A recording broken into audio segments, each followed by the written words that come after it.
Hey, everybody, good morning. Uncle Warren, guess what? Guess what? What? I would rather listen to Dead Air than Kenny G. I am Kenny G, or at least I was in a previous life. That's all coming up today on The Undercurrent.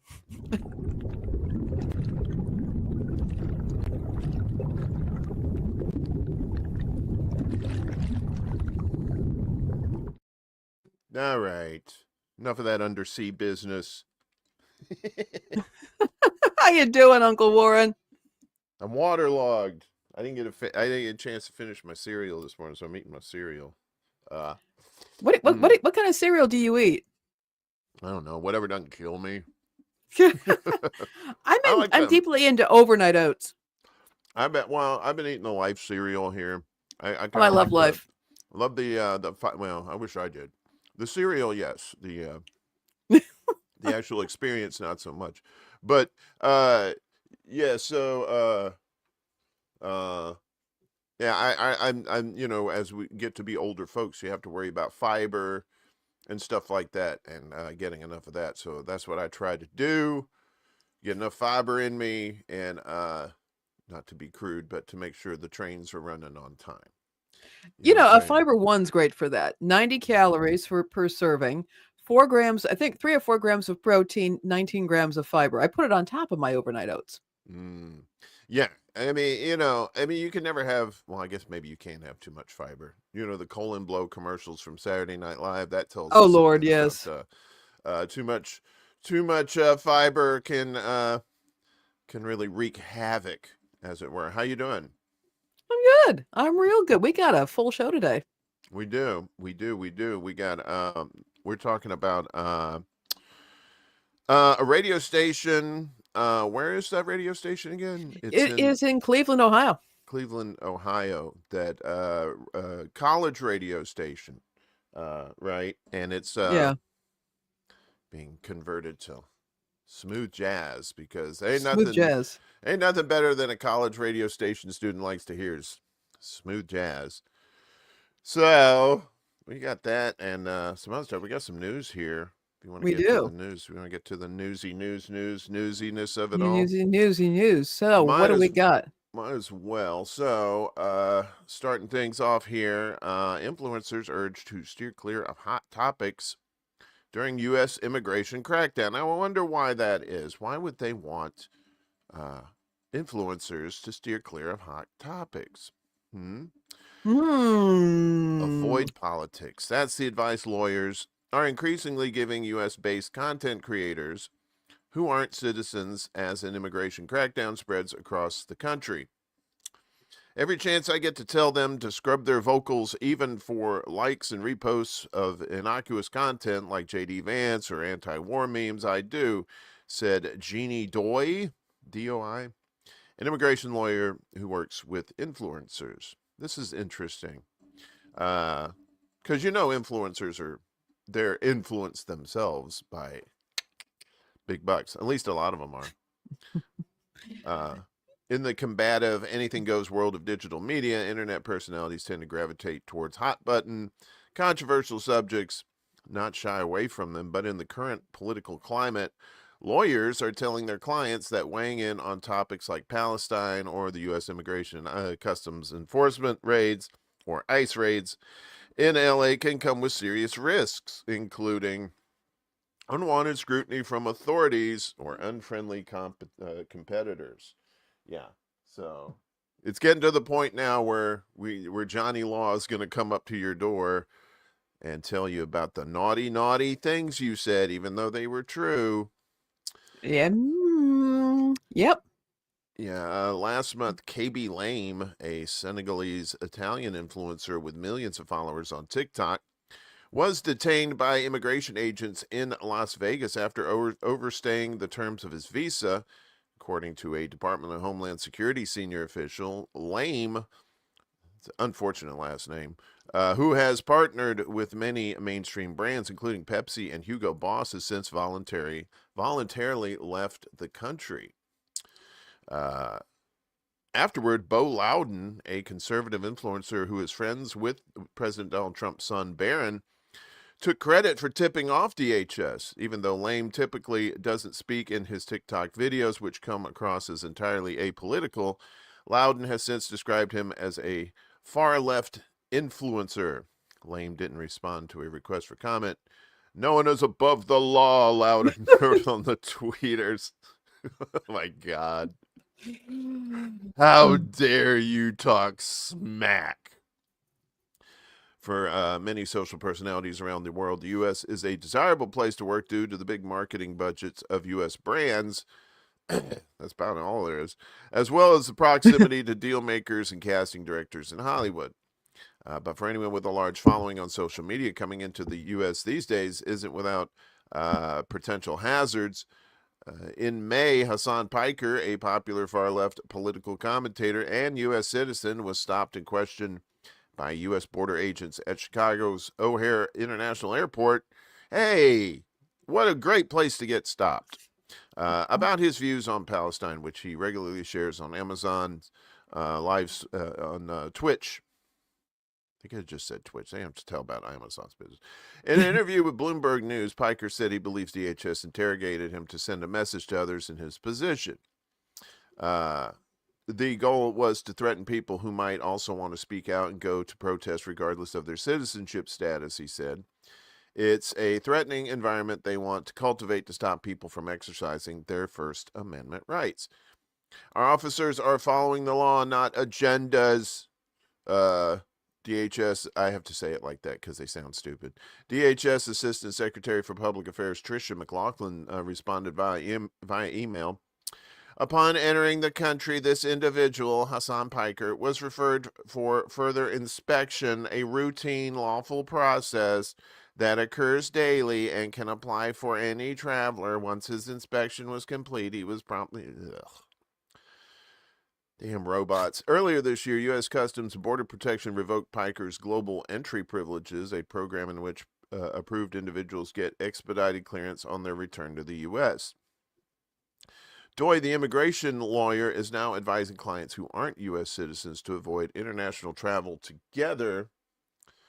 At ports of entry, CBP rather, has broad authority to search and seize electronic devices of incoming travelers through the agency.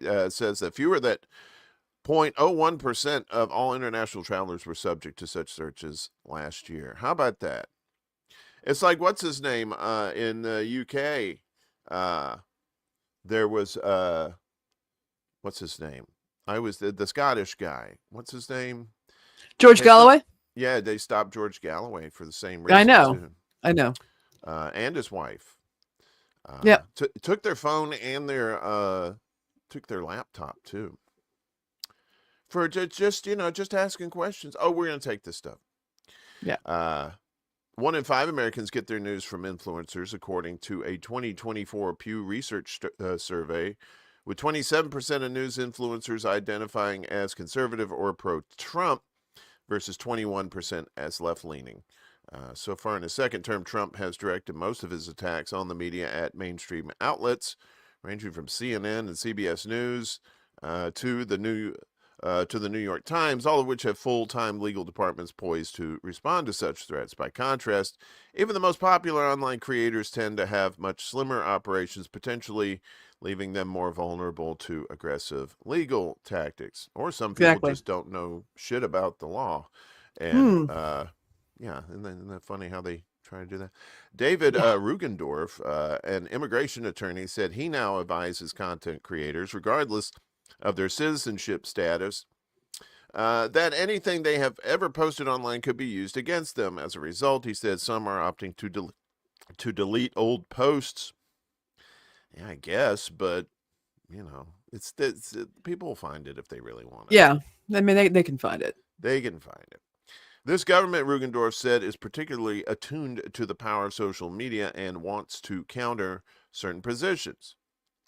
In other words, they want to censor. In early June, Derek Guy, a fashion critic whose popularity has soared on social media for mocking the sartorial choices of conservative politicians, revealed his own status as a longtime undocumented resident of the U.S. The lack of legal immigration has totally shaped my life, he wrote on Twitter, where he has more than 1 million followers. It has taken an emotional toll, and this legal issue hangs over your head like a black cloud. Afterwards, some conservatives suggested online that the Trump administration should kick Guy out of the country. Oh wow, yeah, that's a novel idea. Yeah, just kick him out of the country. Before long, Vice President Vance weighed in on Twitter, posting a meme of the actor Jack Nicholson nodding his head up and down menacingly. Guy didn't respond to the requests for a comment for this story. In mid-June, Mario Guevara, an independent Spanish-speaking journalist with a sizable online following, was arrested while live streaming anti-Trump protests outside of Atlanta. He was subsequently handed over to ICE. Guevara, who moved to the U.S. from El Salvador in 2004, according to The New Yorker, is currently facing deportation hearings. The Committee to Protect Journalists has said that Guevara has authorization to work in the U.S. DHS said that he entered the country illegally. Of course he did. Guevara's lawyer didn't respond to a request for the comment.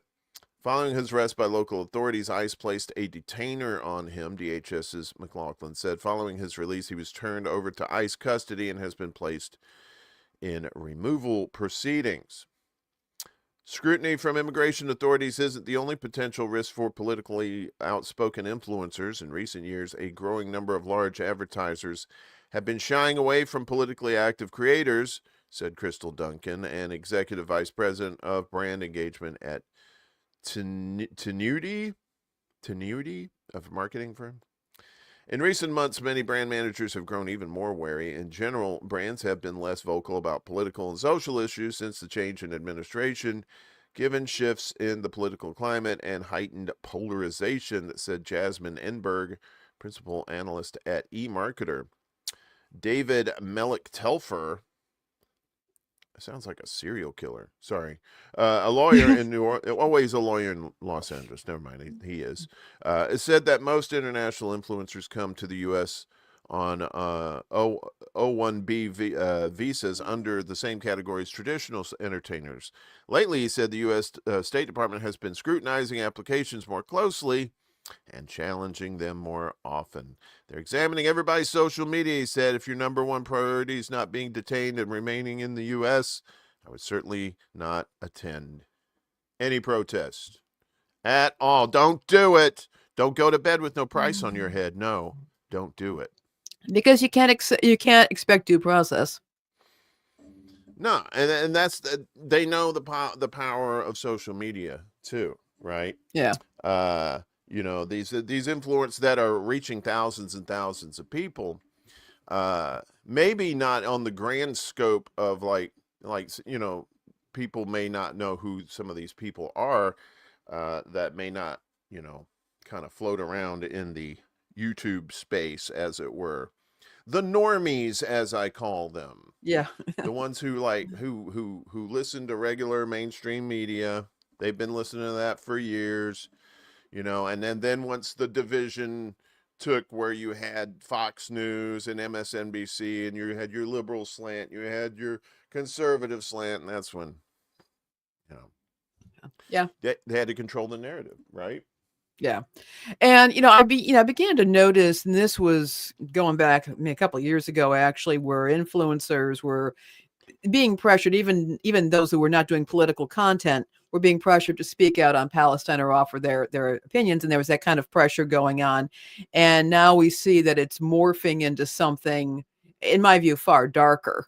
That people, who are online, even if they're here legally, are becoming very concerned about what might happen to them for expressing a political opinion, which they do have the right to do. Yeah, they're here legally. It is disturbing. It's a disturbing time.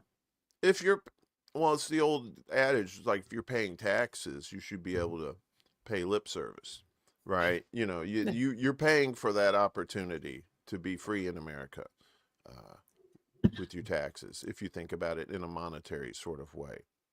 You know, but you're going to see more of that, and you're going to see more of the bigger, probably some of the more bigger influencers in this space probably getting shut down like that Well, and too. that's been a problem for a while. I mean, yeah, we know that some platforms do not like politics. They suffer us to be here, but they don't like politics unless it's coming from a mainstream news source. Hmm. That is one thing, and that's always been a problem. But I also suspect we may start seeing, and I hate to say this, but other content creators, as they mentioned in the article, going after their rivals. If they happen to know something about somebody's immigration status, and again, the person could be completely here, completely legally, but they might drop a dime Yeah. and say, "Hey, you might want to check this person out," and it has nothing to do with the rule of law and everything to do with tormenting a competitor. And it's not good. Yeah, yeah. Well, it's very detrimental, especially if that influencer is trying to do a good thing, trying to spread the word about certain issues that people in the mainstream who watch the mainstream aren't getting that information, and they can't let it leak out any places, right? As long as they control the mainstream media, those narratives, then they have to herd the cats, as it were, in the YouTube space, because there's so many people speaking out. There's just Yeah, not a lot of people with a lot of followers that are worth to them, that aren't worth going after because they don't have a reach. But you get that reach, yeah, you rolls the dice, you takes your chances. indeed. Yeah. So everybody, you've been advised. You've been advised. Yeah, if you were like born here, even then, just be careful, uh, because Yeah, seriously, I would be careful. They could get you for something else. I mean, look at what's going on. They're just scooping up people left and right, and then these people have to file lawsuits later against them. But to keep them from scooping you up initially, what are you going to do? You're walking down the street, all of a sudden an ice van shows up, opens the door. These guys in masks come out. Maybe they're ICE, maybe they're not. Yeah, and you don't know that because I mean they're not identifying themselves. That's a whole other issue here. If Right. somebody, Yeah. but anybody can do this, and it probably has already happened that people have been potentially robbed, or even worse, Mm-hmm. under the guise of people claiming to be ICE. Uh, We and we it's were been known to happen Well, with we law saw law that during the enforcement. pandemic, right? Yeah, During the protests and stuff, people were being, taken off the streets in unmarked vans and cars and stuff, and it was just some scary shit. And now it's going on with ICE, yeah, and that's what but the main thing here is fear. They yeah. want It they is want fear. these they want influencers to be scared, and they want their listeners to be scared as well. So Yep. here's And the they also thing. want to scare the platforms. The platforms Yeah. themselves, who have never been very good at showing the spine, can very easily say, "Yeah, we're just going to shut this person down." That could be that person's revenue stream, a way that they're supporting themselves. So it's not good anywhere around. It's not good. Yeah. And the ease that they can shut that stuff down too is what's scary as It well. is. So, we didn't get a chance to shout out our peeps that are We listening didn't. and Let's do watching. that. We got Spirit of the Age over there on Rumble. Yeah, What's up, Spirit of the buddy? Good, Age. good to see you. Stephanie is here. Stephanie spoke in class today. We got Willie Let's. Bragg. Where's Willie? Willie's up in there. Yeah. George, we got Peace Dove in here too. What's up, Peace Dove? And we got Chuck's Intergalactic UFO Show. There he is. Dead air can be delightful, but surfing tunes are better. Yes, they are. Uh, and Ed Heller in the mix too. Who's that guy? I've heard of him.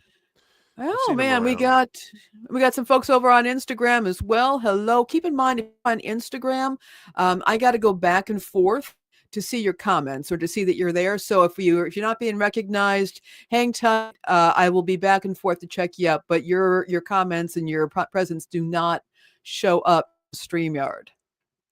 Yeah, just a reminder, we are on my YouTube channel, Extra Bullet, but we're also on the Undercurrent YouTube channel, the Undercurrent Yep. for you, the number 4. Mm-hmm. If you want to subscribe, that would be cool. Like us over I'm there, going to bring hang out the out. link right now. It's Yep. very chill over there. It's very nice. It's cool breeze. We're on Lainey and myself. Our Facebook channels are streaming this. Her Instagram channel, and also our Rumble channel, The Undercurrent for You, is broadcasting all of our goodies here this morning for you. So hopefully everybody's having a good morning. It's nice and sunny here in Chicago. It's very Nice and nice. sunny here and down in Arkansas too. Yeah, Also, if you want to check out our link tree, that gives you links to all of our stuff. and we have the undercurrent on Substack too as well, so you Yep, can I'm pulling check that up, out and all the links. you can follow along with all of our stories, all the links to our stories. Check them out yourself and decide: are we doing it right or are we doing it wrong? That's why we give you the links, so you can take control of that. Mold us like clay, like silly putty in my case. Yes, thank you for that, and I hope everybody is doing well this morning. We got more news for you here. AI is a little bit scary. If you're using it for innocuous reasons, Yeah, using it for like search engines or something for unimportant stuff, that's probably not bad, but wouldn't exactly want to put your personal information in there, right? Not really a good yeah, I'm idea. getting some stories lately that I'm not happy with. Well, here's one of them. The queen of segue. I hate these stories. Look, you're gonna hate this one too. Meta will use your AI interactions to personalize ads and content. Of course they will, because they're greedy bastards. Meta, the owner of Facebook and Instagram, is fully invested in the AI business model and is adding something new. Starting December 16th, Meta will begin personalizing ads and content recommendations based on how Facebook and Instagram account holders interact with the company's AI. Have you ever messed with the Facebook AI? I don't even know what the Facebook AI is. What is it? I don't like it because if I'm looking for something, it doesn't give me what I'm looking for. Its AI will tell me what start talking about it. It's just really weird. Some of these AIs are not very smart. Like the one that comes with No. Windows, I think it's Oh called Lord. like Compass or Contact. I don't know what the hell it's called. That thing's awful. Awful. It was like 2 weeks after Theo from the Cosby Show died. Oh, Copilot, that's what it is. It was 2 weeks after Theo died, and I said, "All right, how did Theo die?" And the Copilot said, "Nah, Theo's not dead. Theo's alive." I'm like, what? No, that's you may want to tell his family, because Yeah. he Yeah. he did go to the undercurrent, if you know what I'm saying. I'm sorry, that was very bad. But he did. Well, he drowned. Dude. So Dude. you know, Dude. he was our age too. What's he doing Yeah, swimming I like that? know. Don't Yeah. do stuff Yeah. like that. Anyway, be safe in the waters. Yeah, and these AIs, be safe in the AI waters too. Those recommendations could include things like Facebook posts and Instagram reels, and of course ads based on your perceived interests. You're getting up all up in your business in Facebook. Meta said it will start notifying customers of the update today. According to the company, yesterday. They started yesterday. According to the company, the update will occur in the U.S. and most regions. The company said that interactions with its AI features, either by voice or text exchange, will help the social media platforms improve recommendations, because you love those recommendations, so that users are more likely to see content they're actually interested in and less of the content they're not. And by content, they mean ads. Yeah. So they don't mean like It's actual yeah. regular content. It's been, we've known this for a while, that the social media platforms are using an algorithm to deliver your stream. You're not seeing a stream based on who's posting what in chronological order. This is why people are constantly missing news about family and friends, because they're over relying on social media to let them know if something's happened, and such as whether somebody has died or been sick or has a new baby or whatnot. And because social media is delivering up content based on an algorithm, not on what a person's preferences are by who they choose to be their friends or who they choose to follow, you're going to be getting things that are tailored for you, and this with the AI is just going to be more hyper focus. That can make it more difficult for you to get news about your family and friends, but also news in the world around you. I've told this story many times, but the point is that I've noticed that I tend to get news stories based on what I've read in the past rather than what is perhaps most pertinent or what is most new, which is why I try to read paper or print publications, because they deliver all of it. Listening to the radio, watching broadcast news will give me that information. But what's also really concerning me about the AI models is that people are using the AI models. They're giving information to the AI models as if this is somebody who is not going to reveal anything about them. People are putting in all kinds of information. Some are using models as therapists. They're actually using it for therapy. They are using it as a boyfriend or a girlfriend. And they're giving up very personal information, which that model's going to have now. It's in that model's, I don't want to call it a brain, but whatever you want to call it. And whoever is controlling that model now has access to that. That's a lot of information that they may have about you. And it could be used against you. People are willingly doing this. And also, I want to point out when we talk about some of this, like using Chat GPT as a therapist, if a therapist has a license that can be taken away, there are disciplinary boards. If Chat GPT violates HIPAA, violates healthcare privacy laws, says unprofessional things, there's no recourse. And now those who control that model have that information that could be used against you in myriad ways. And that's what I'm concerned about. Well, they've had to put a disclaimer on a lot of these AI models too, where it says sometimes they get it wrong. Do not rely on this 100%. I don't know. I don't know if ChatGPT does that or not, but I've seen that in some places where it's just like, look, this is AI, and they may tend to get it wrong, so don't, so they may have some sort of legal coverage there. But yeah, I mean, whenever you're giving But out you don't have medical legal advice, recourse. but That's the you don't thing. have, You don't yeah, have it. well, that's the thing, and that, like I said, some of these AIs are doing the CYA with that little disclaimer at the beginning, saying, "Hey, we get kind of this stuff wrong." So when you do use it and it does get it wrong, and you go to sue, they said, "We We told told you, you, we but told you." But not everybody's doing that though. yeah, but I would also say though that how do you know that it gets it wrong? Okay, it's saying we might get it wrong. Okay, that's fair warning. But if a person is putting information in there, it all seems to be reliable. The model is pulling up sources that seem to be reliable. It can be very difficult for an individual seeking knowledge to know enough to know that this thing has gotten it wrong.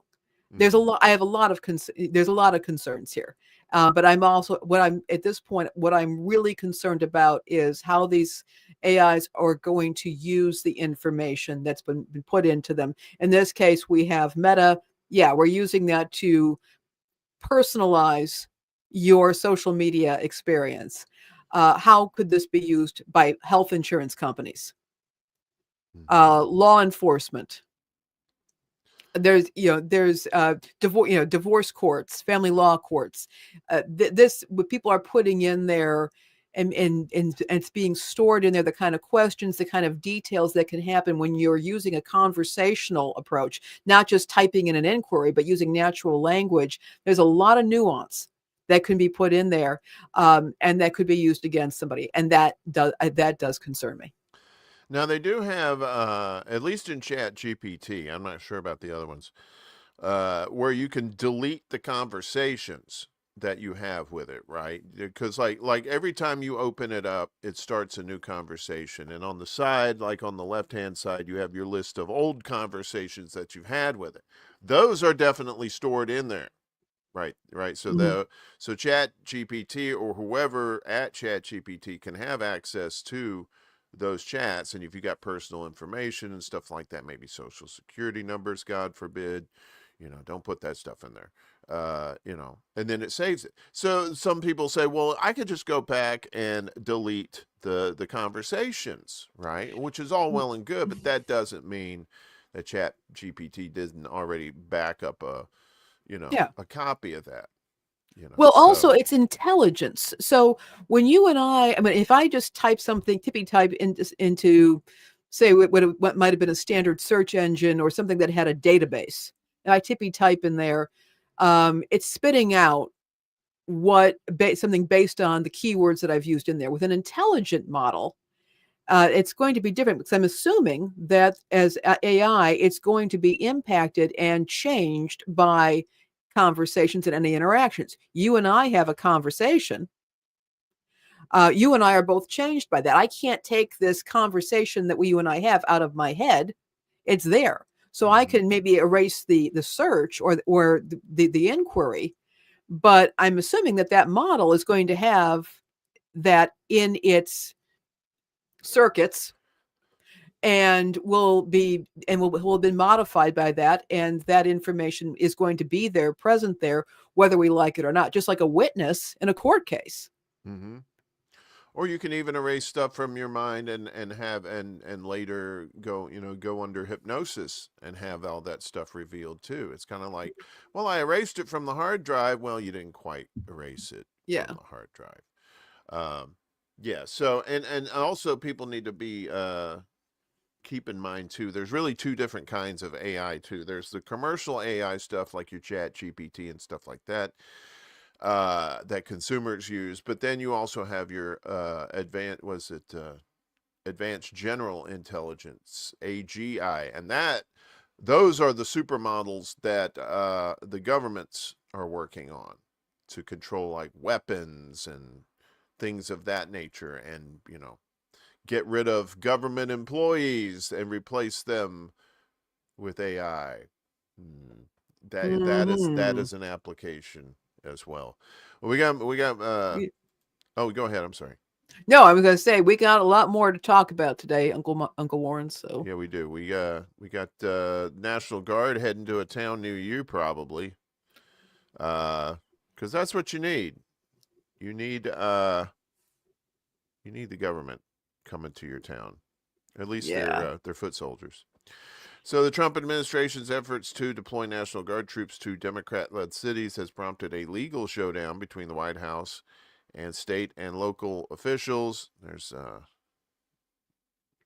guess that's in I don't know where that is. That may not be in Portland. Illinois and Chicago sued the administration on Monday, asking a federal court to halt the federalization of National Guard troops from that state, and Texas calling the move patently unlawful. Trump has authorized 300 Illinois Guard members to go to Chicago to protect federal officers and assets. It's also like in the Blues Brothers, with the National Guard, there was said we got to protect the parade that was going on. yeah. Texas Governor Greg Abbott also volunteered 400 of his state troops for deployment at Trump's discretion. So in Oregon on Sunday, a federal judge temporarily blocked the deployment of National Guard members to Portland. For the second time, the decision came after the Trump administration tried to circumvent the original order by deploying troops from the California National Guard to Portland on Sunday, which led to the state of California joining the lawsuit. Trump, so and now he's talking about the Insurrection Act here. He said he was considering invoking the Insurrection Act if courts keep blocking his deployment, saying he thinks protests in Portland are really criminal insurrection. Protests are now evil. Yes. How dare people How in the dare United you, States protest? you dirty, stinking hippie out there protesting. It's who they're protesting. I don't think Trump minded when people were protesting Biden. That seemed to be okay. But you protest Trump, somebody gets a little tender. Yeah, I feel like we have to comment on this. It's not my normal wheelhouse, this kind of major national story. But it's happening. It's happening, and I feel like they're priming us for something. Well, That they're setting people up against each other. They're well, what were you saying? Go ahead. No, they're setting people up against each other in this country. And I mean, it's something that is, we've got this, we've got saber rattling coming from governors and mayors. And I guess Brandon Johnson in Chicago is talking about the mayor of Chicago. He's talking about trying to arrest federal agents who don't obey what the city ordinances are. Uh, that's not going well. That should be interesting to see. Yeah, It is. It if he is actually does it. I mean, if he he actually does talks a it. lot of talk, but Yeah. you know, And then some people were mad at Pritzker for bringing out the state troopers. But the defenders of Pritzker said, look, the state troopers are better equipped to deal with the local population than I think he wants all eyes on everything. But this needs to be discussed. I mean, this is, um, I don't know what I'm looking at. yeah. Well, it is a fear tactic. It's like what they're Yeah. doing with the influencers, right? Mm-hmm. It's they're scaring people.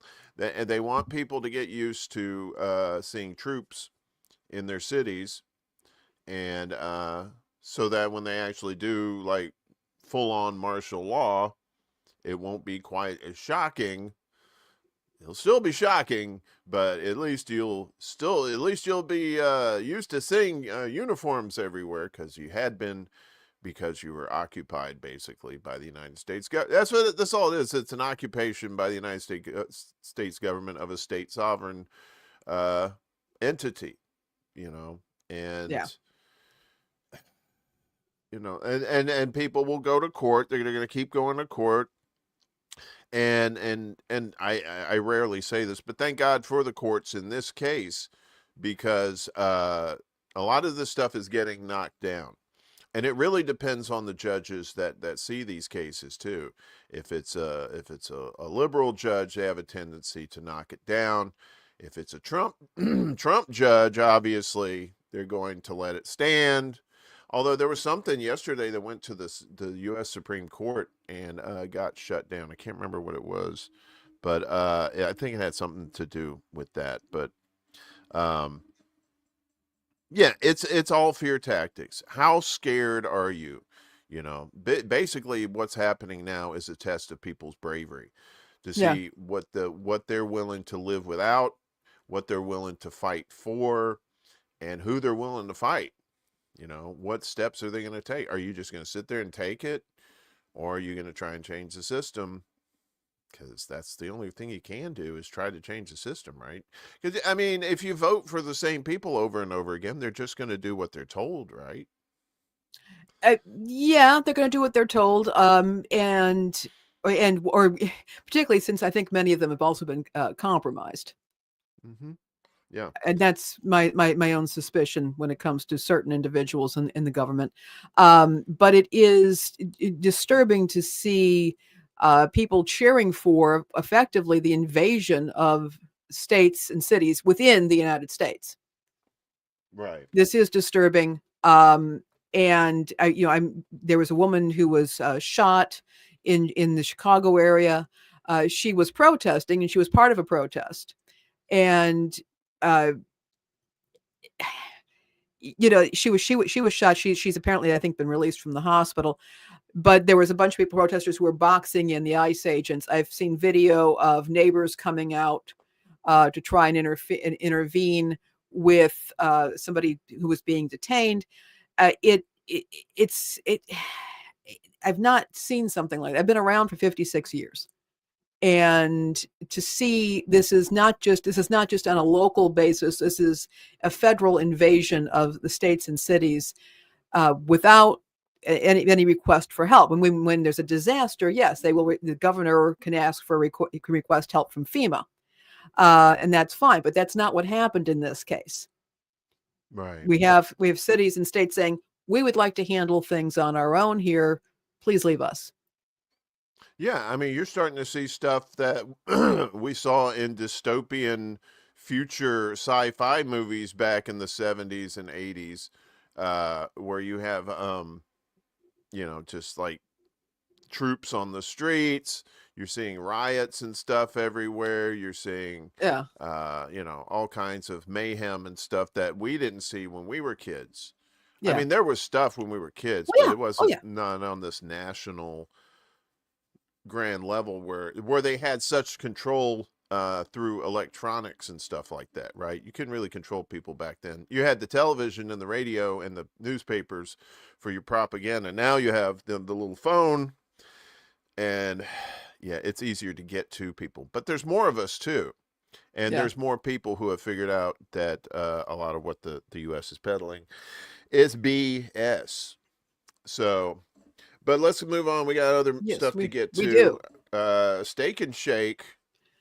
What Oh the Lord. what the hell's going on with Steak and Shake here? Steak and Shake is installing the tallest and biggest American flags that they legally can at every single location across the U.S.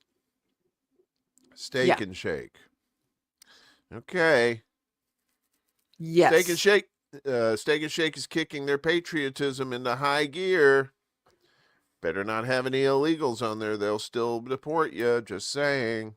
Happened with a guy. He had a Trump restaurant. It was a Trump themed restaurant, and he was apparently a quote unquote illegal, and he got booted, even though he was a Trump fan. So just keep that in mind, their fan base. The restaurant for their steak burgers and known for their steak burgers and tasty milkshakes have found themselves in a news in a lot lately. Oh, I wonder who wrote this. Yeah, it's In not the news. Yeah, it's maybe one of their kids wrote this. That's probably mainly due to, AI actually, but yeah. or AI's kid. That's mainly due to decisions they made with their casual dining establishments, like deciding to fry all of their foods in 100% beef tallow, and also opting to roast Cracker Barrel when they were going through that whole "we're going to change our signs, logo, and interior design" thing. This is from whiskyriff.com. Probably drinking too much whiskey. They need to lay off so they can write.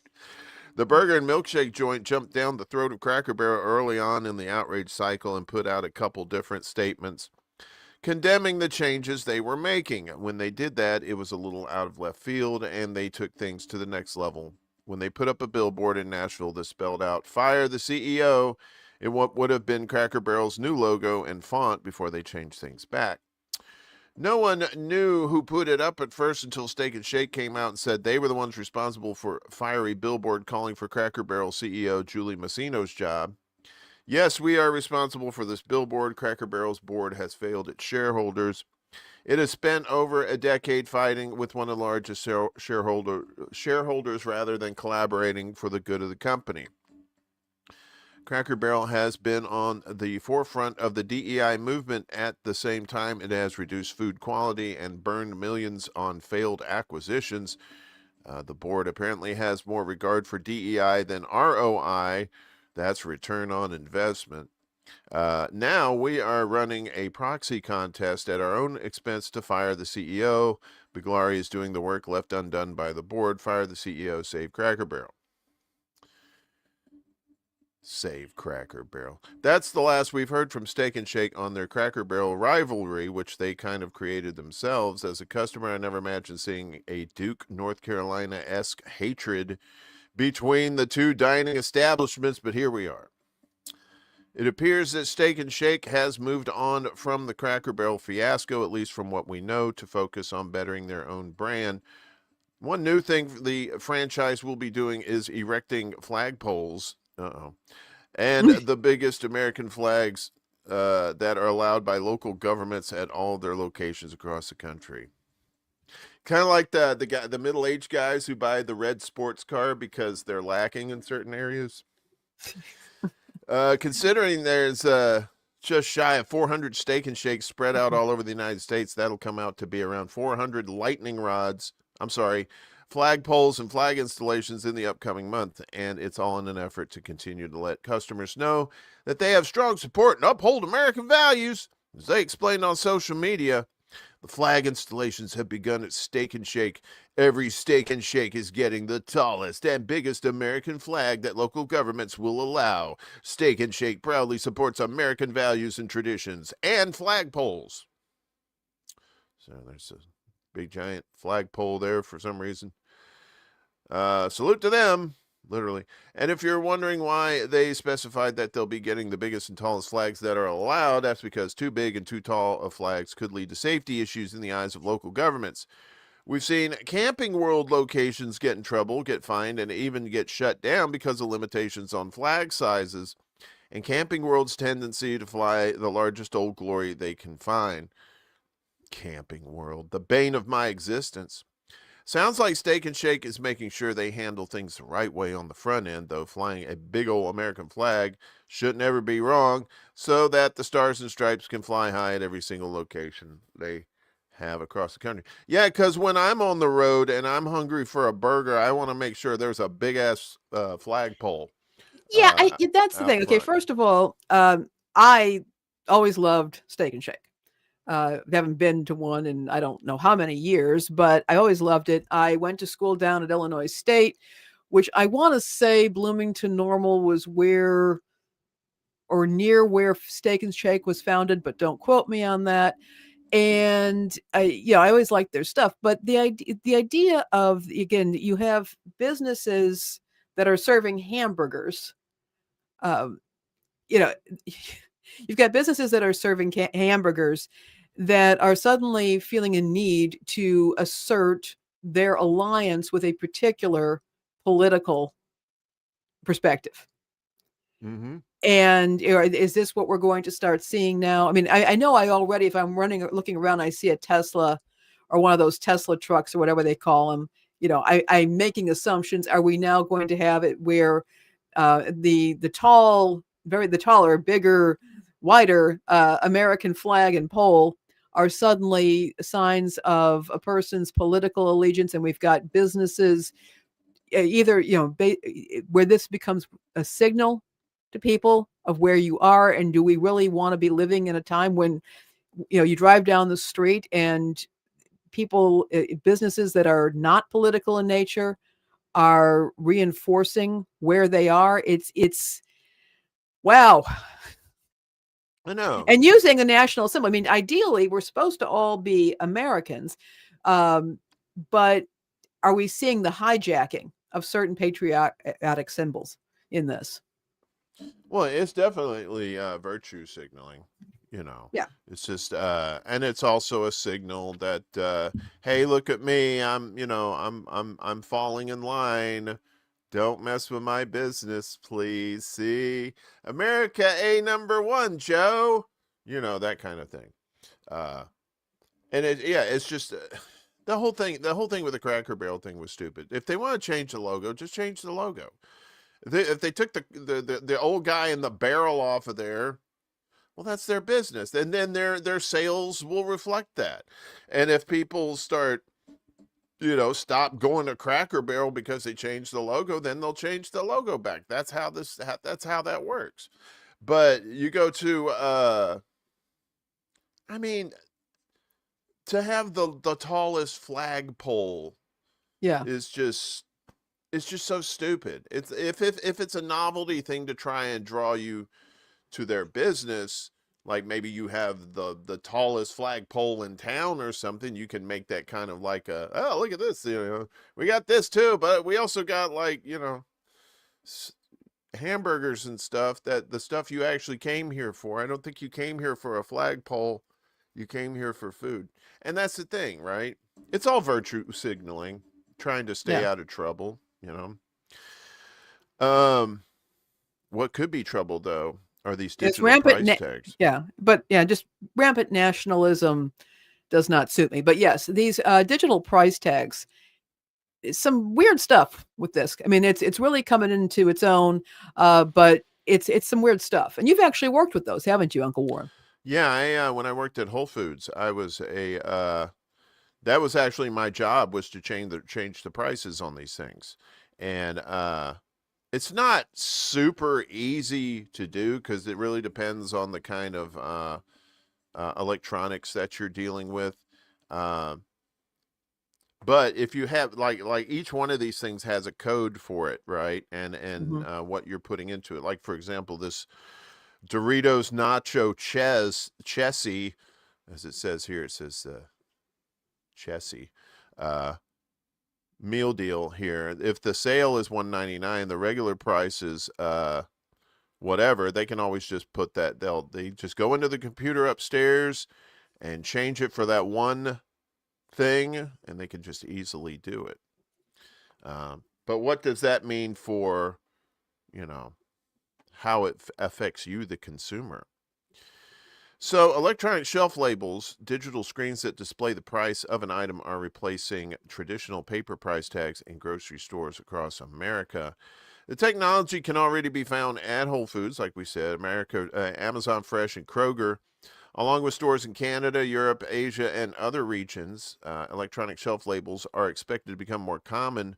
The global market for the products was estimated at $1.85 billion in 2024 and is projected to reach $7.54 billion by 2033, according to Grandview Research. And I'll tell you why it kind of makes sense after we get done reading this, but it's definitely an industry that's looking at significant double-digit year-over-year growth for the foreseeable future, said Cullen Hendricks, senior fellow at the Peterson Institute for International Economics. That's Peterson, not Peter. Yeah, not sen. Sen. Not a sen. Walmart, yeah, it's son, not sen. Walmart, the largest U.S. retailer, has said it plans to roll out electronic shelf labels in 2,300 stores by next year. The company said the technology allows employees to update shelf prices using a mobile app, reducing a price change that typically takes an associate 2 days to a matter of minutes. 2 days? Man, they slow. The only impediment to how quickly they can change prices at this point is how long it takes the human in the loop to decide to change the prices. But some lawmakers fear that electronic shelf labels could enable grocery stores to raise prices during periods of high demand.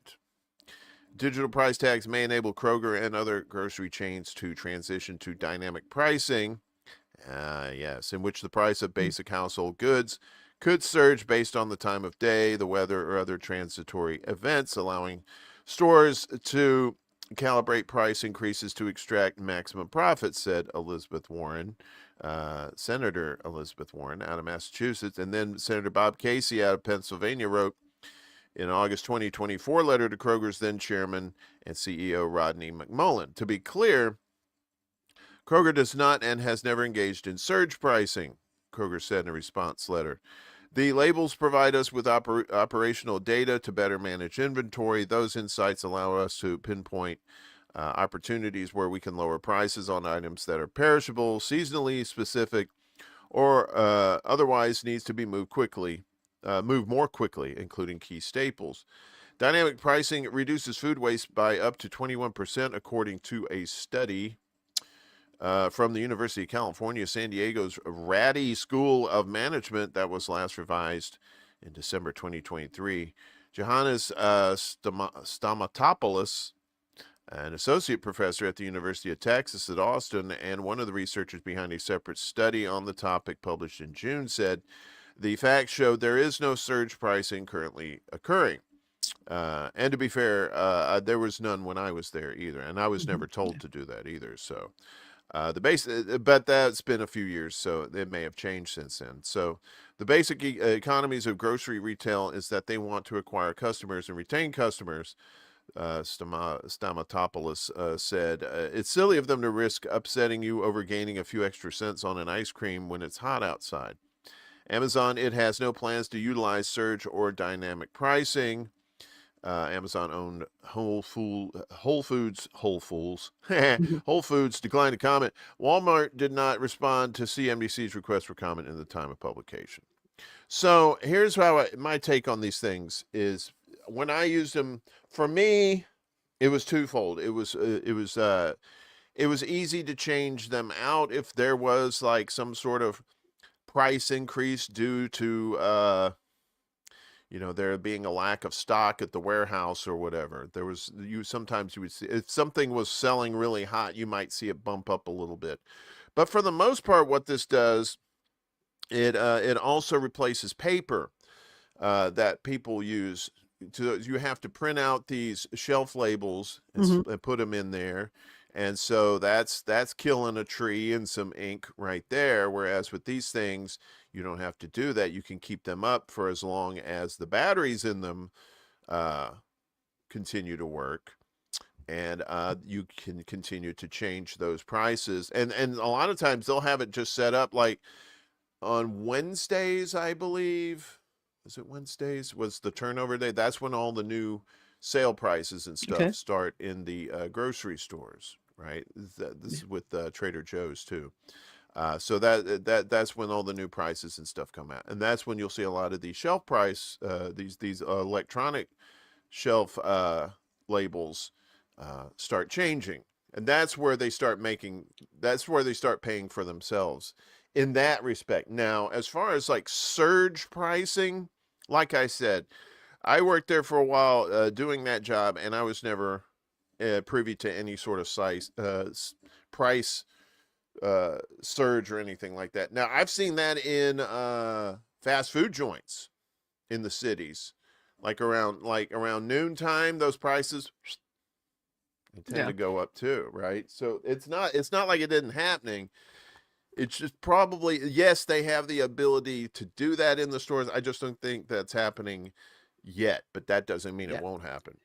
Well, I believe that I remember when 9/11 happened, the governor of Illinois, I think it was George Ryan at the time, came out very sternly said, "Look, if anybody starts price gouging, we're going to prosecute you, and that's it." Mm-hmm. And I think many states and many areas do have rules against price gouging in times of emergency and that sort of thing. I think that some of the concerns that people are having is, of course, it's replacing workers, and that can create its own, that may be inevitable, but that can happen. um, with updating the digital price tags, there's also the reality that AI may eventually do that. Mm-hmm. And then you're not even going to have one person doing all that. You're going to have AI controlling it. What could AI potentially use for that? For example, do you have a camera on the parking lot, and that's not this wouldn't work necessarily in a very large grocery store or a very large store, but it could work in a smaller store like a Dollar General or something, where there's a small parking lot where it sees better model cars are coming in there, that they might change up those prices. That sort of thing could potentially happen. And I also am thinking in terms of budgeting. You've got somebody who, say, is on food stamps or has a fixed income, and they are at the grocery store one day, they see the prices, they know what something in is. Next day they come in, it's $1 more, blows their budget. It makes it very, very easy for that to happen, and very quickly with no real notice.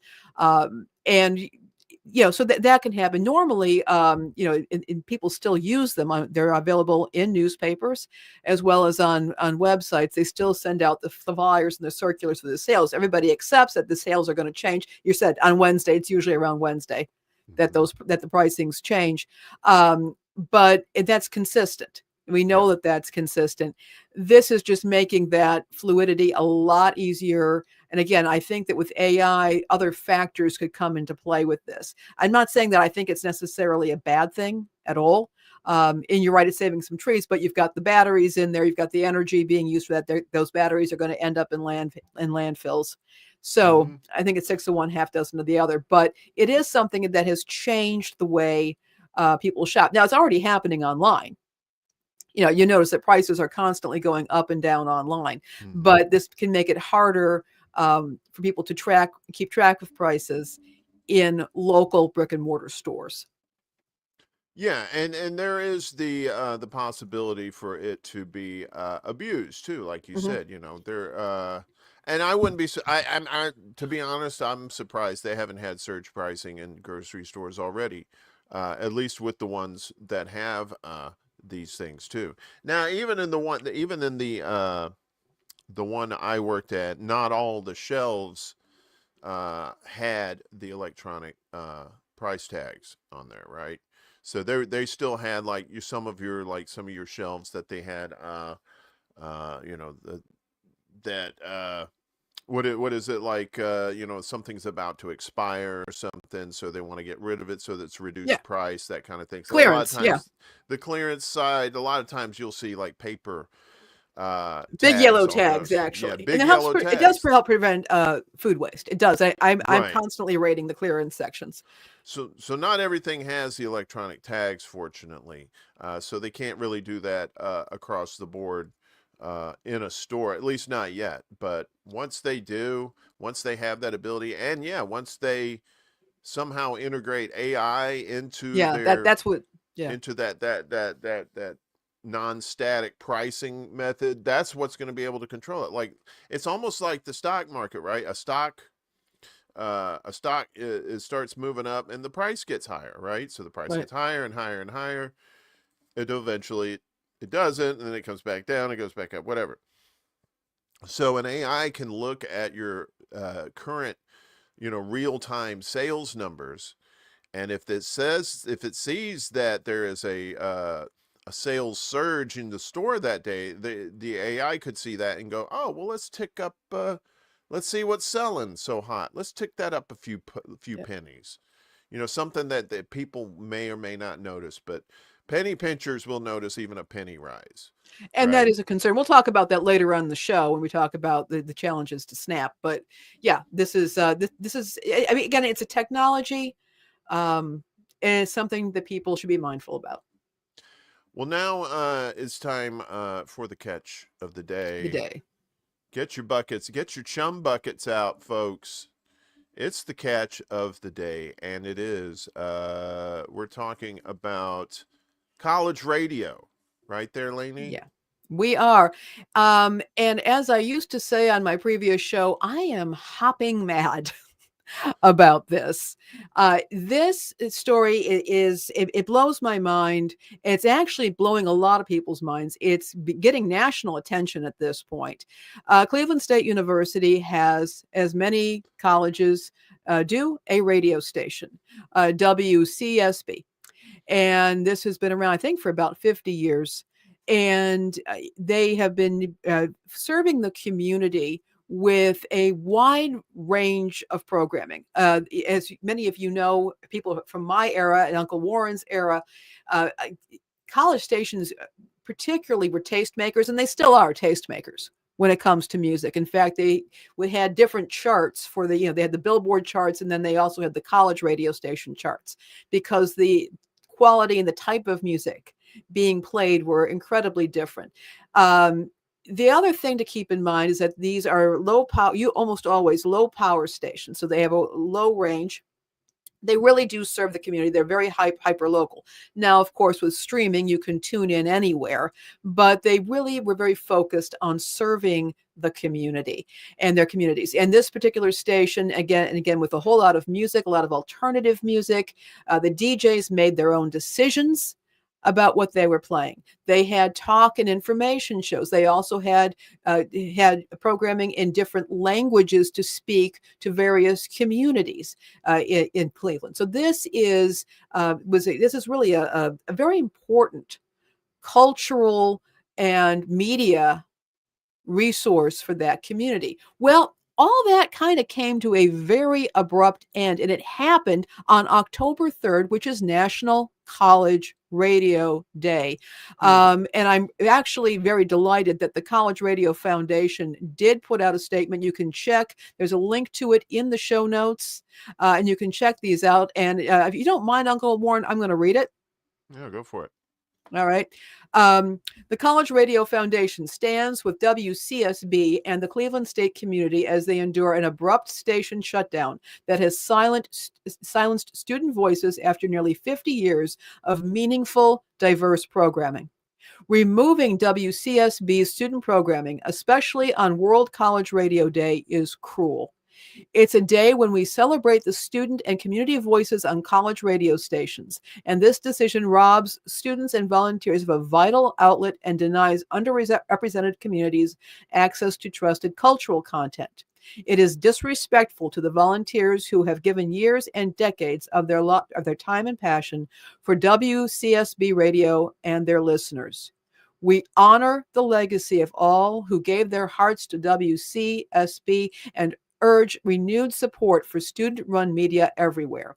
So essentially what happened was, and this has been happening around the country, is that whatever reason, the university, the college decided that it no longer could or wished to support the college radio station, and the administration, behind the backs of the students who were running the station — it was a student-run station.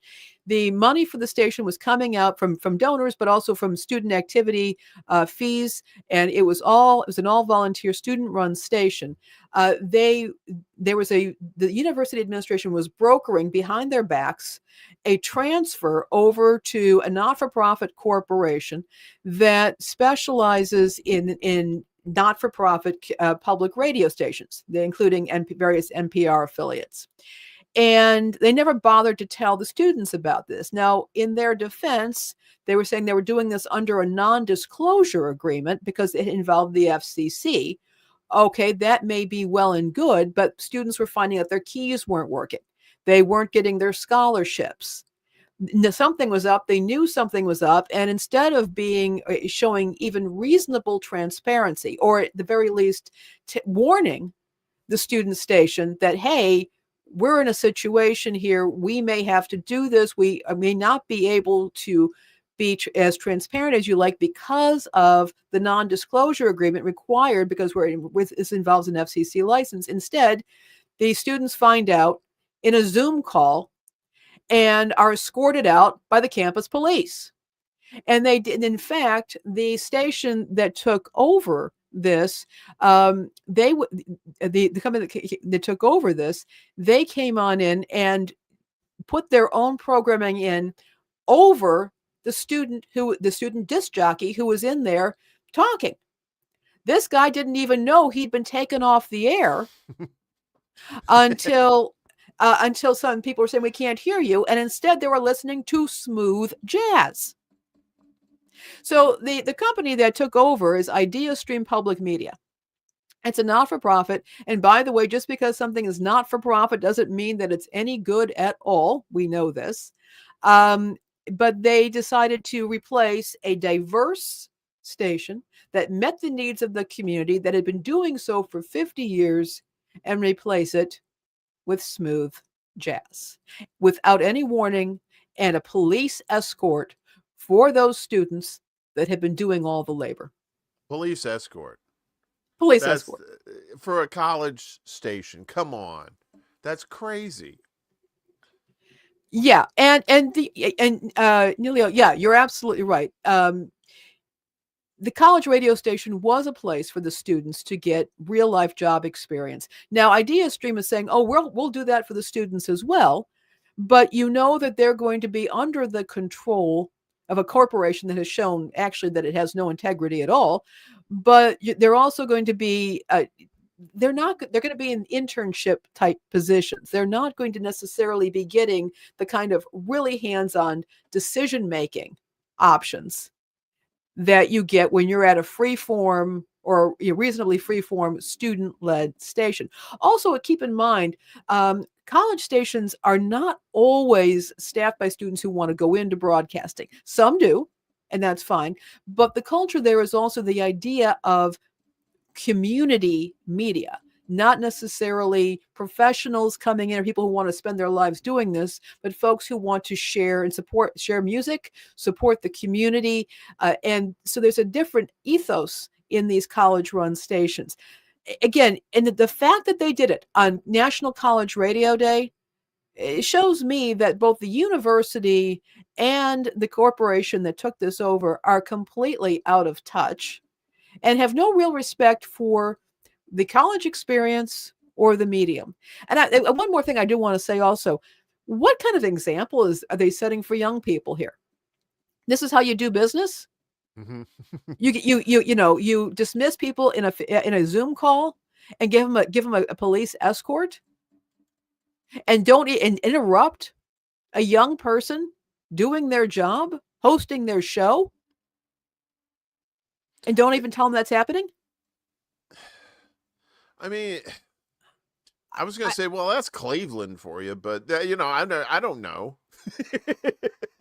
I want to blame Cleveland, but it's like, I don't think that's it. I think it's just, it's like out of touch. Definitely out of touch with the spirit of college radio too. right? Like you Yeah. said, not everybody that gets a job at a college radio station is going to be a broadcast uh, major or anything like that. I mean, I was, but that's how I got my start.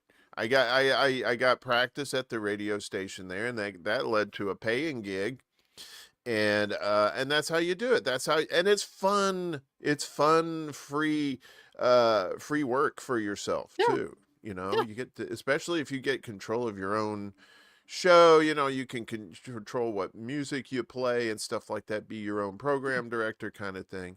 And it gives you that diversity. Everybody comes in, everybody else got their own flavor. You gonna throw smooth jazz? Who the hell likes smooth jazz besides who the hell likes smooth jazz? I don't know anybody. Elevator operators, I guess. I don't know. But yeah, I know, right? Yeah. It's like the influencers that we were talking at the top of the show. It's like it's non-offensive, right? There's no calls to action in smooth jazz music, whereas in college radio you may have play some songs that might kind of radicalize you a little bit. We can't have that either, right? We can't have you radicalized thinking outside the box and stuff like that. That's crazy talk, right? Yeah, yeah. I think we have you learn a ton of relevant skills. Like in my day, how to make cartridges or read advertisements. Absolutely. Man, you old too if you throwing cartridges up in there. Oh man. That's the thing, yeah. Those cartridges were just like 8-track players. If people don't know, you had your commercials, and sometimes you had your song. Like I worked at a station that had songs on the carts. We just called them carts, and you just pop in the cart for the next tune. You know, you had your little things. The technology has changed so much too. Now you don't really, but yeah, you know. I was just going to mention that as a community station, also they were doing broadcasting in different languages, which is something that community stations can do, and that's fantastic because immigrant communities, even if they're fluent in the dominant language, that people love to hear radio in their own language. And so they have trusted voices, people they feel they have trust. We're in a very low trust time, particularly for with immigrant communities. And when you pull that away from people, that's a real issue. It will be the greatest when the tide of all this irrational kneecapping of society's future finally turns. Yeah.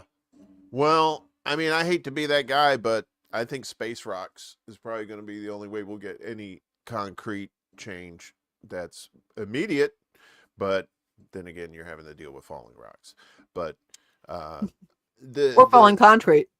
Well, you know, and you talking about being able to broadcast in different languages and stuff too. A lot of college towns are made up of diverse people. You have international students and professors. International students and professors from all over the place that you know, depending on what kind of college you have. You know, I went to an agricultural and engineering college, right? Which was kind of silly to get a broadcasting degree from, but it was Mississippi State, go Bulldogs, Hail State.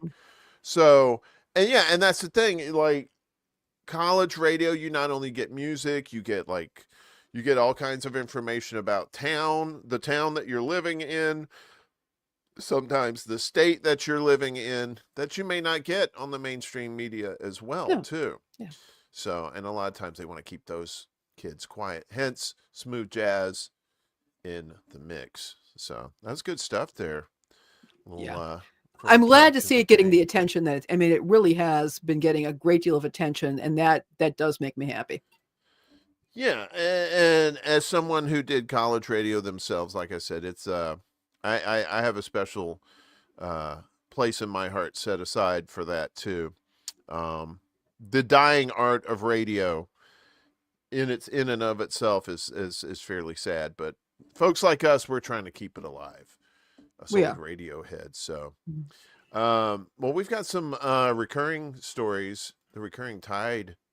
We do that we need to get to today we too. Do. And let me see if I can do this. Oh, I already have that up. Okay, good. So this is regarding Snap. Yep. So, previously known as food stamps. And again, this has right. been one of my stories that I focused on a lot on my previous show. And it did a little recap here. Food stamps or SNAP is one of the more visible benefits out there. People don't take out coupons anymore, but they do take out a little card and they pay with a card that most people, if they're looking, can identify as an electronic benefits card. And I think for that reason, it frequently comes under attack by conservatives and various, nosy no-gooders who want to restrict access to food stamps, who want to restrict what kind of foods people can purchase with food stamps. And it has been this ongoing battle where the lawmakers or activists or whatnot will speak up and they'll natter on about this. What historically has happened is that the big grocery companies have used their lobbyists to fight this because they're getting a fair amount of their income through people using their SNAP benefits in stores. And I want to remind folks with SNAP benefits, food stamp benefits, that can only be used on food.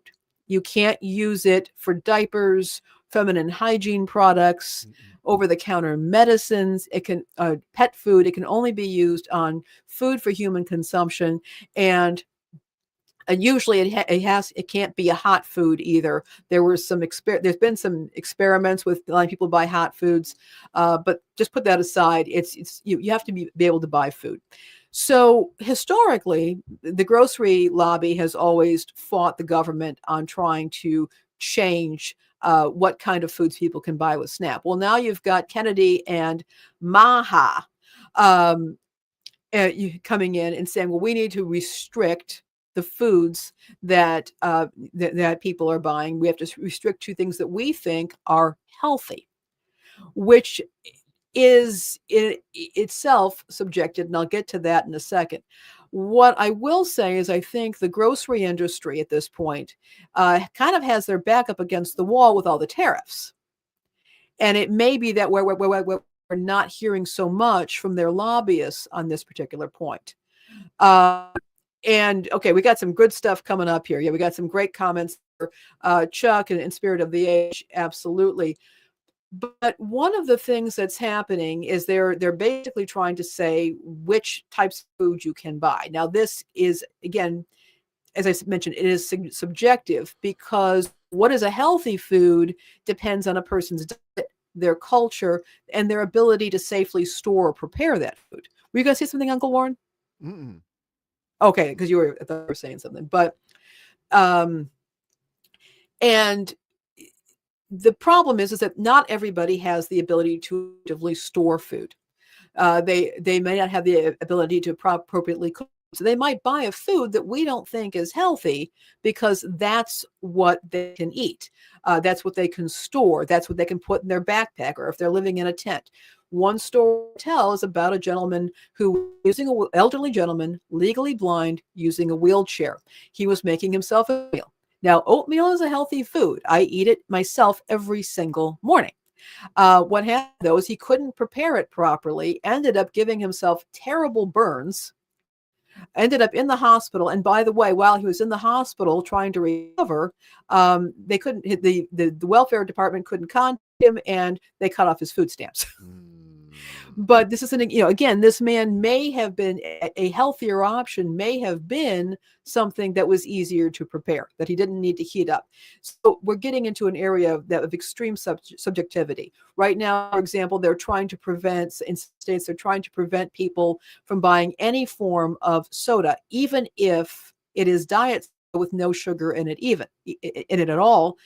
And it should be noted that there are some studies that show that diet soda consumption can be helpful in weight loss and maintaining a healthy weight. And I can bring those up at some other point. That's not the focus what we're talking about here.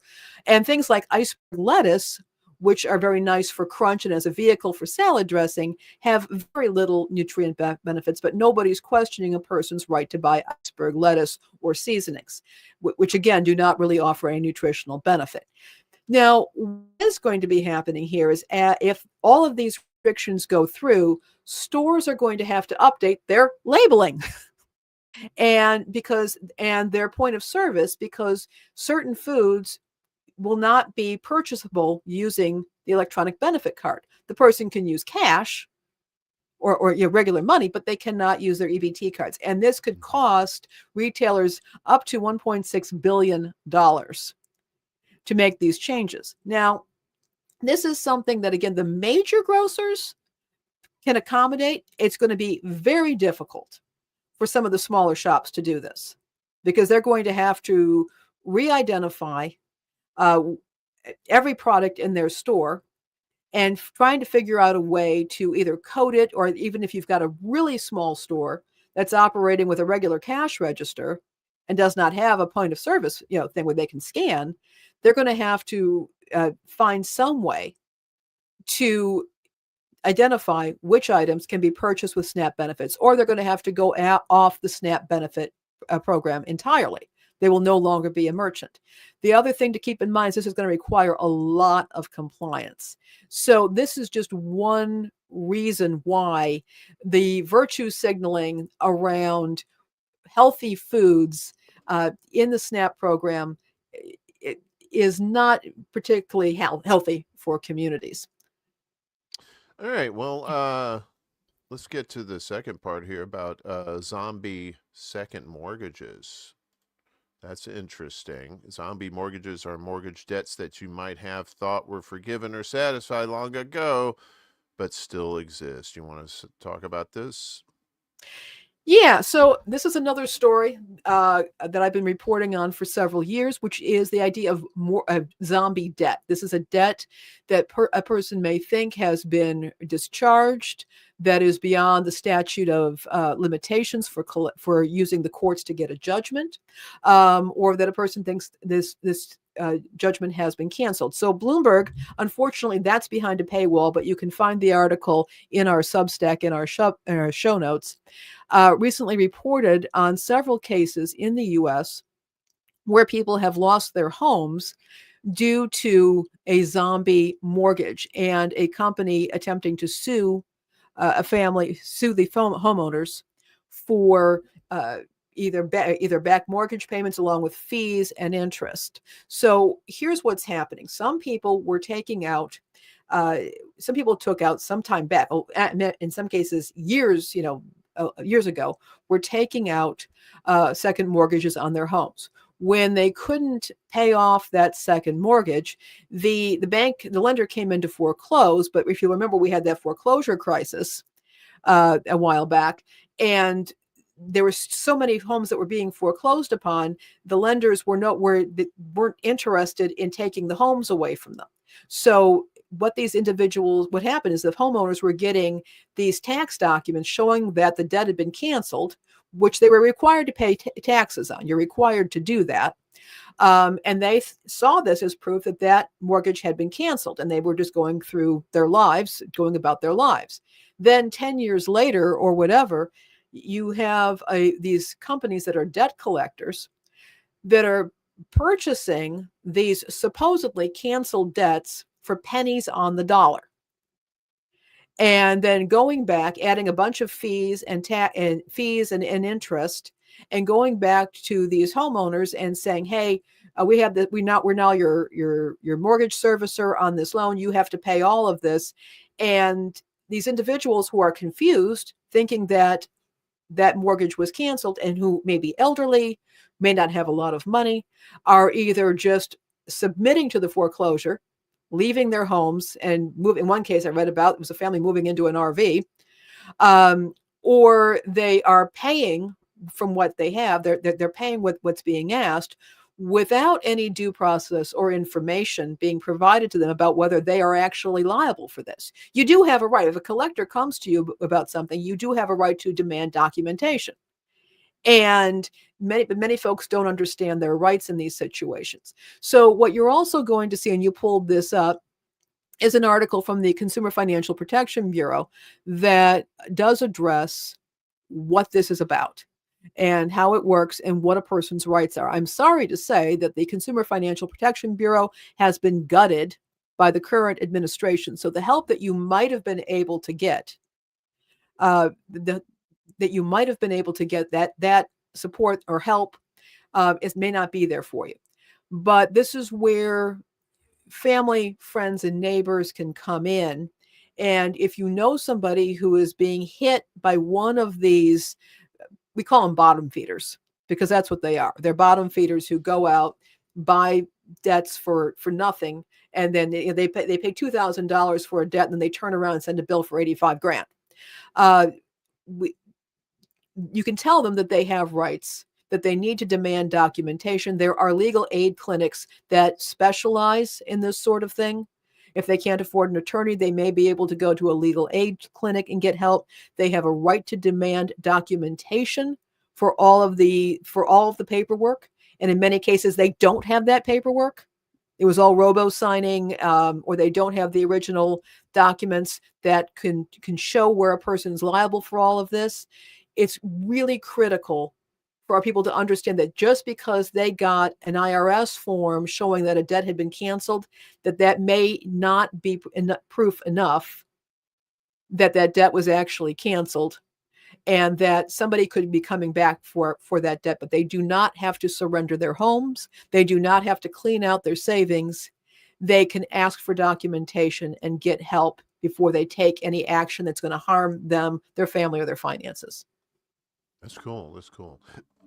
It's excuse me. It's things like this that people need to understand, but they don't understand, and then they wonder why they're getting screwed over by certain entities and whatnot who know how to play this game, who know how to get a hold of that information too, or may may try to say, look, you didn't pay this bill when you actually did, and then they try to scam you as well. So yeah, a lot to take in there with that, and good information too that a lot of people didn't really know about. So that's why we keep coming back to these stories like this. So these stories that it's a zombie story. It is a zombie story if you think about it. It won't go away, and we're not going to let it go away because we have to keep reminding people of these things. So finally today, to end things on a slightly weird note, I'm always a fan of these kickers where truck spills something innocuous and people have to deal with it. So in this case, we have I'm not quite sure where this is. Let me see where this is. Damn it. Where's the thing? Oh, okay. Franklin County, Illinois. Yeah, it's in Illinois. Okay, good. Damn, I'm hitting the wrong button here. So overturned truck spills 46,000 pounds of applesauce. Pork chops and applesauce. No pork chops, just applesauce. On the highway. That was a Brady Bunch reference, if you didn't get that one. I did. So nobody, we use as a kicker because nobody got hurt. Everybody's fine except for the applesauce. Some lanes of a highway in Illinois' Franklin County were closed while crews worked to clean up the mess left by a semi-truck that overturned and spilled its load of applesauce. Illinois State Police said the single vehicle crash happened around 4:48 a.m. Monday on northbound Interstate 57 at mile marker 76. No injuries were reported in the incident, but applesauce spilled out onto the roadway. Mount Vernon-based Rick's Towing was summoned to the scene, to assist with the cleanup. I don't know why they had to put that plug in there, but whatever. The business said about 46,000 pounds of applesauce spilled out onto the roadway, the equivalent of 184,000 4-ounce applesauce containers. My God, the humanity. The humanity. Is this the thing? We're going to see this.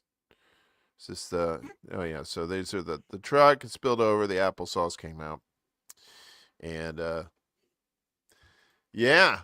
So, do you like applesauce? Are you a fan of applesauce? No. I like vegetables. I love most vegetables. I do not like fruit in general. It's something about the texture. Like the grittiness of it. It's like the mushy. It's a texture thing. Yeah, you're probably not a pear person then either, because of that gritty kind of thing too. I don't mind fruit flavors.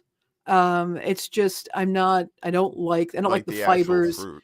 And I don't Right. know why it is, because I eat all kinds of vegetables. It's just fruit is not my thing. Well, like a lot of the fruit has kind of that gritty texture to it, like Mm. pears do, apples do, to a certain extent, and some people like. What about citrus fruits? You down with the citrus? I love fresh citrus juice. You I could, put it into dressings and in cooking and put it into, but you tea won't or bite into a sparkling water. delicious orange. You won't get up and get down with the No, citrus. Come no. on, you mothers, get up, get down with the citrus. Sorry, that's a song. It was. It used to be. Uh, no, I like fruits, but I know what they're for. As long as they don't have cinnamon in it. Yes. Yeah, I'm not a fan of cinnamon. I Mm. mean, I like cinnamon toast, but that's kind of like its own thing. But like when cinnamon kind of like busts in on your flavor, it's kind of like somebody you invited to the party half-heartedly, but you didn't think they were going to show up. But when they did show up, they turned out to be just a jerk, and they wouldn't shut up. That's cinnamon to me. But everybody has Yeah. their own personal experiences with cinnamon. If you're down with that sort of thing, and I know you are. Or do you like cinnamon? I love cinnamon. Yeah. Do you like the cinnamon sticks? You know those things, and you just and you make Oh the yeah, cinnamon go yeah. all the time. Love it. Absolutely love it. So There we are on Substack, Undercurrent for you. yeah, if you want to get your reminders, we're closing out. If you want to get reminders, we send this out in the morning of the day of every Monday morning, Monday, Wednesday morning. It also has the show notes, link to the show. I will be updating it if we come up with some other links. I'll be updating that so you can have everything, so you can check out these stories on your own. You keep up with what we're doing. Also, a quick reminder that we do have also, what am I doing here? That's not the one that I wanted. We have a link tree, and the link tree, here we are. You can find us on social media. You can find us wherever we're streaming on our link tree. Well, Very good. And we'll be doing this again next week. Same bat time, same bat channel, October 15th. Show number 3 of The Undercurrent with yours truly and Laney P. Riding in the captain's chair. Engage, number 1. indeed. Oh, also a quick reminder, if you have some tips on stories that you'd like us to cover or to look into, you can go to that link tree. There's a Proton Mail link.